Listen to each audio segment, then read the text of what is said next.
Bonjour et bienvenue dans la 12e édition déjà, et que le temps passe vite, d'Ecoscopie. Ecoscopie, l'émission qui scrute les entreprises sartoises diverses et variées. Aujourd'hui, des entreprises qui font fort puisqu'elles se développent à l'extérieur grâce à un réseau de franchise. Elles démarrent la création de leur réseau de franchise.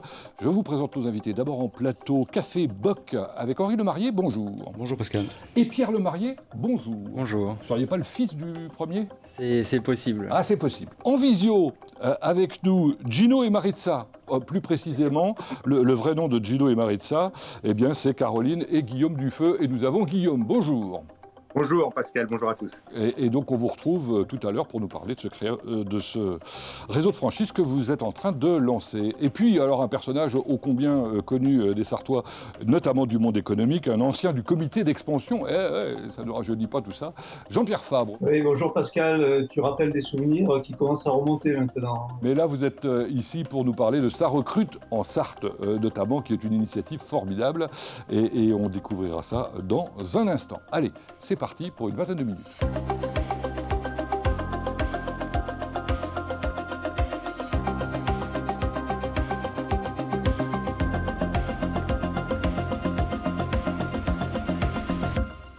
Café Bock, voilà, tout le monde connaît évidemment au Mans.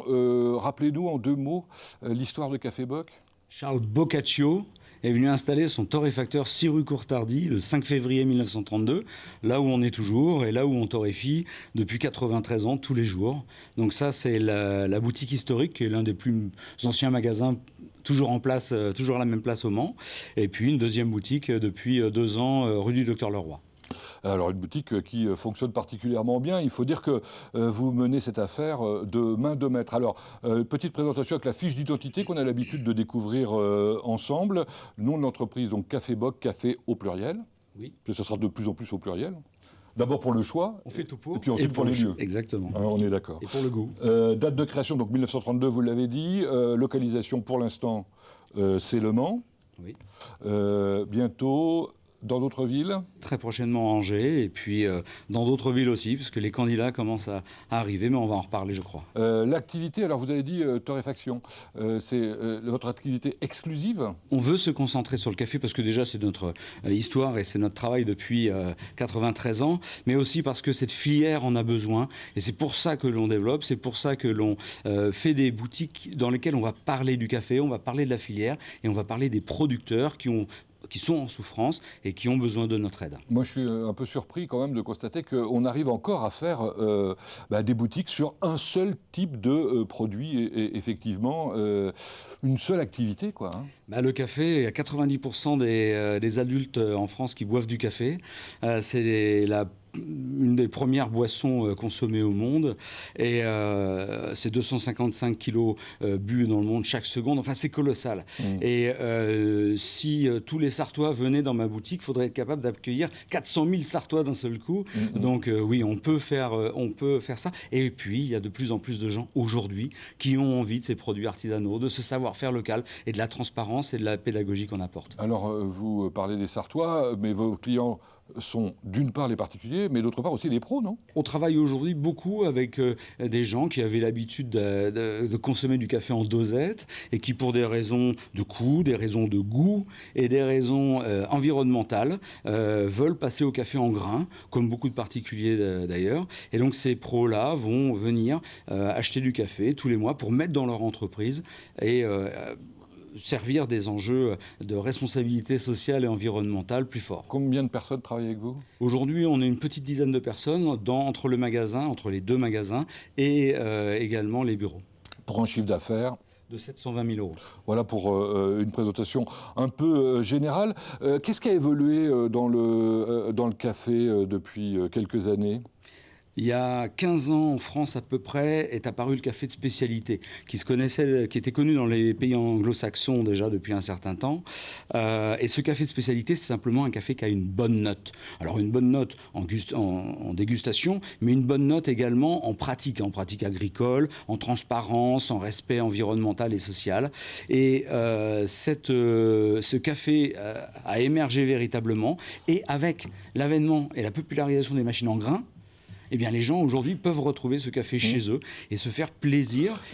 Est-ce qu'on peut Tous les dire jours. merci à Nespresso d'avoir justement, en quelque sorte, donné envie aux gens de... Même si, effectivement, ça n'est pas du tout la même chose. Mais... Oui, c'est un lien qui s'est fait entre le café d'avant et puis le café qu'on peut trouver aujourd'hui. moderne, quoi. Il faut aujourd'hui qu'on trouve un bon café chez soi, mais les gens comprennent de plus en plus qu'un bon café, c'est beaucoup plus qu'un café qui a bon goût. C'est ça d'abord, mais c'est aussi un respect d'une filière. Mais tout ça pour un prix mesuré. Ça, c'est Bon, important. vous le vendez bien.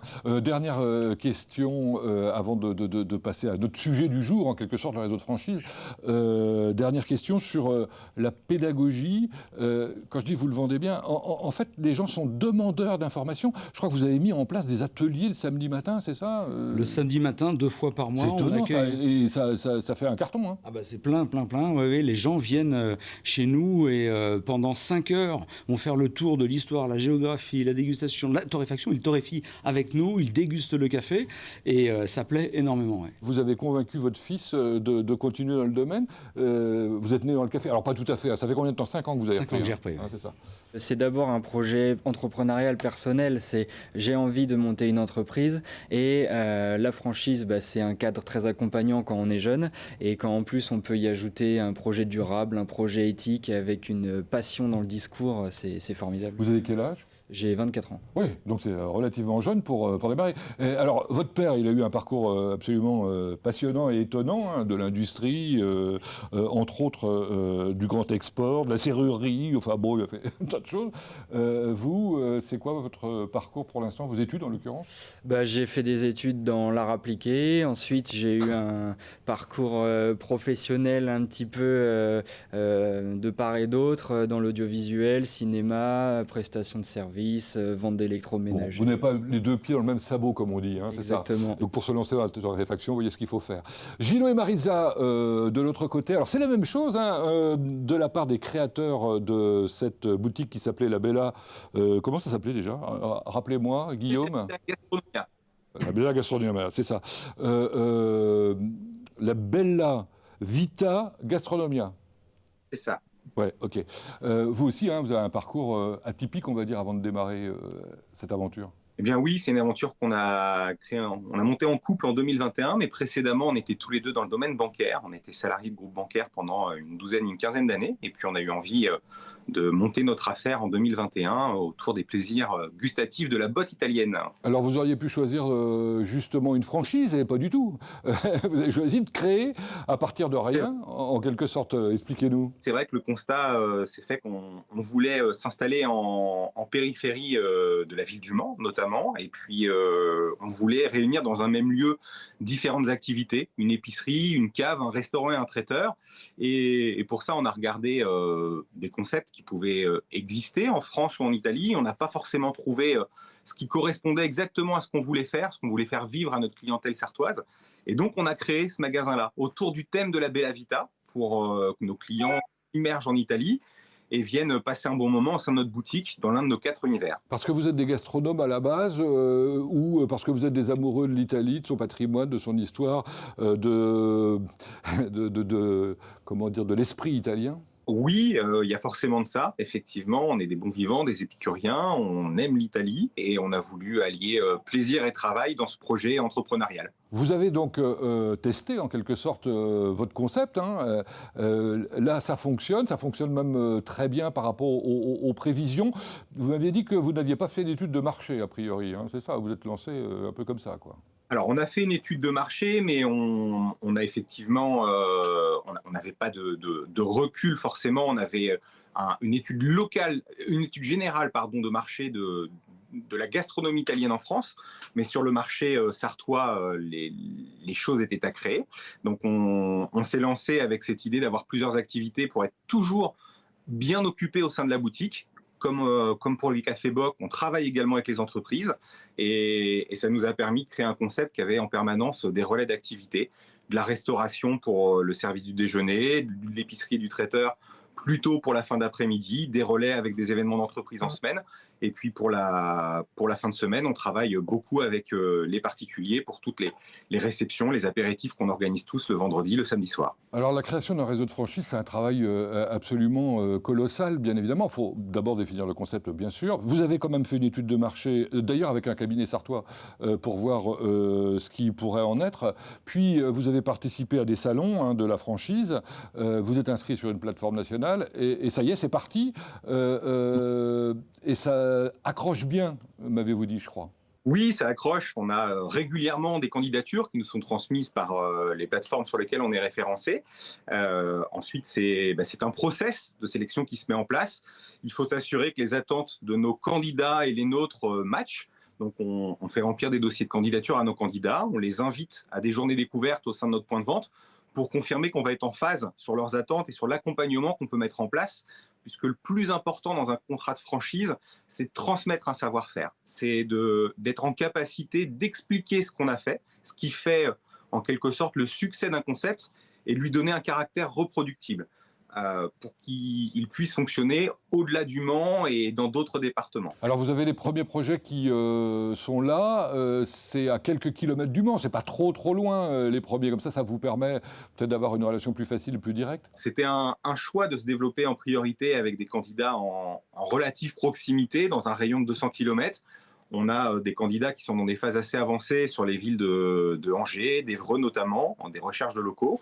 On a bon espoir d'ouvrir notre premier point de vente en franchise dès le début de l'année prochaine. On revient à vous dans un instant, mais avec Café Bock, ça y est, j'allais dire c'est parti, puisque la première franchise est ouverte. C'est quoi ?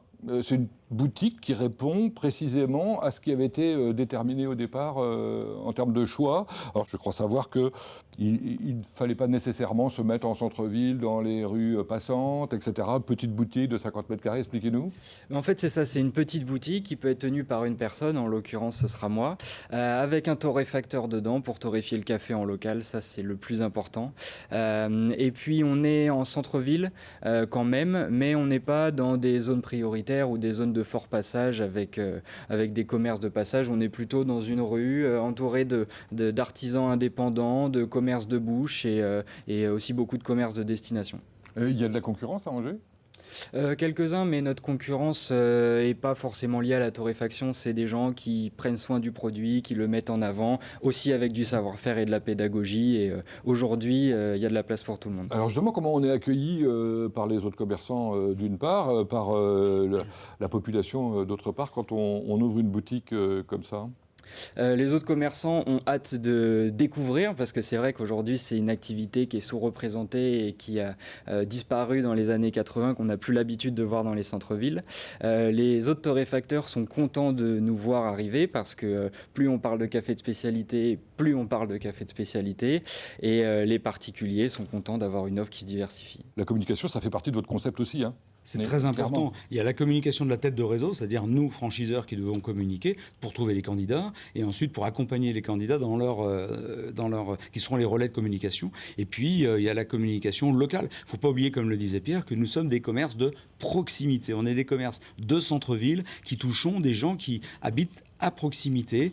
Et donc, on fait de cette communication-là qui permet à des gens de nous découvrir et d'oser à un moment donné pousser la porte de nos magasins. Qu'est-ce que ça apporte à Café Bock de créer un réseau de franchise ? La franchise est née du besoin d'acheter en volume. Et pourquoi on a besoin d'acheter en volume ? Parce que les fermes qui produisent le café, forcément à l'autre bout du monde, c'est produit sous les tropiques et dans les montagnes le café. Eh bien, ces fermes sont en grande fragilité et il faut qu'ils nous demandent de nous engager sur des volumes et dans la durée. Bien sûr, c'est logique. Et pour être capable de faire ça, eh bien, on peut pas. Le Mans ne suffit pas, la Sarthe ne suffit pas, il faut aller au-delà et c'est pour ça que l'on crée cette franchise. Alors, Gino et Marissa, de votre côté, ça démarre très bientôt. Vous l'avez dit il y a un instant. Vous m'avez dit aussi qu'il y avait une sorte d'ascenseur émotionnel dans les relations que vous avez avec les futurs franchisés, parce que ça ne se passe pas toujours comme on le souhaiterait, quoi, en fait. Exactement, on ne transforme pas tout. C'est un long process de sélection. Je disais tout à l'heure, des premiers contacts jusqu'à l'ouverture d'une boutique, il peut se passer plusieurs mois.